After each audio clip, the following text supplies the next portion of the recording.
নদিয়া কালীগঞ্জ উপনির্বাচনে মধ্যমা বিতর্ক। ভোট দিয়ে বেরিয়ে তর্জনের বদলে মধ্যমা আঙুল দেখালেন বিজেপি প্রার্থী আশিস ঘোষ। জানিয়ে শুরু নতুন বিতর্ক। সকাল থেকে কালীগঞ্জে বিক্ষিপ্ত অশান্তি দেখা গিয়েছিল। বেলা গড়াতেই দেবগ্রাম ১৭৩ নম্বর বুথে অন্নপূর্ণা প্রাথমিক বিদ্যালয়ে ভোট দিতে যান বিজেপি প্রার্থী। ভোট দিয়ে বেরোতেই ক্যামেরার সামনে তিনি তার বাঁ হাতের মধ্যমা দেখান।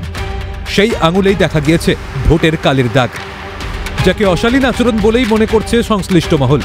এ বিষয়ে সোশ্যাল মিডিয়ায় বিজেপি প্রার্থীকে কটাক্ষ তৃণমূল কংগ্রেসের মুখপাত্র দেবাংশু ভট্টাচার্যের। তিনি লেখেন, নির্বাচনের পরে বিজেপি বরাবরই মানুষকে এই আঙুলটাই দেখিয়ে আসছেন। এই প্রথম নির্বাচন শুরু হতেই তাদের আসল প্রবৃত্তি বেরিয়ে এলো। যদিও পাল্টা জবাব দিয়েছেন বিজেপি প্রার্থীও। পরিকল্পনা মাফিক তার মধ্যমা আঙুলে কালি লাগানো হয়েছে বলে দাবি। এটা ভোট কর্মীদের ত্রুটি বলে দাবি করেন তিনি।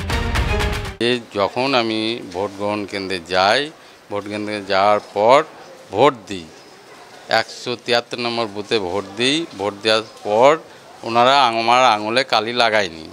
ওনারা কিন্তু উদ্দেশ্য প্রণোদিতভাবে এটা করেছে, যেটা এটা বিতর্ক হয়।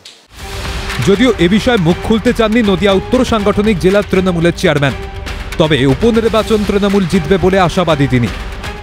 এইসব বাবা আমরা কিছু বলবো না। এতটা আমরা জানি যে মানুষ তৃণমূল কংগ্রেসের সঙ্গে আছে এবং আমাদের ক্যান্ডিডেট বিপুল ভোটে জিতবে। বিজেপি প্রার্থীর মধ্যমা আঙুল দেখানো নিয়ে জেলা নির্বাচনী আধিকারিকের কাছে রিপোর্ট তলব করেছিল মুখ্য নির্বাচনী আধিকারিক মনোজ আগরওয়াল। আশিস ঘোষের মাধ্যমে আঙুলে কালি লাগানো নিয়ে ভুল স্বীকার কমিশনের। অসাবধানতাবশত ভুল আঙুলে কালি লাগিয়েছেন থার্ড পোলিং অফিসার, কমিশন সূত্রে খবর। ক্যামেরায় জনি মণ্ডলের সঙ্গে মফিজুল ইসলাম, খালিদ জামাল ও প্রসেনজিৎ বিশ্বাসের রিপোর্ট, ক্যালকাটা নিউজ।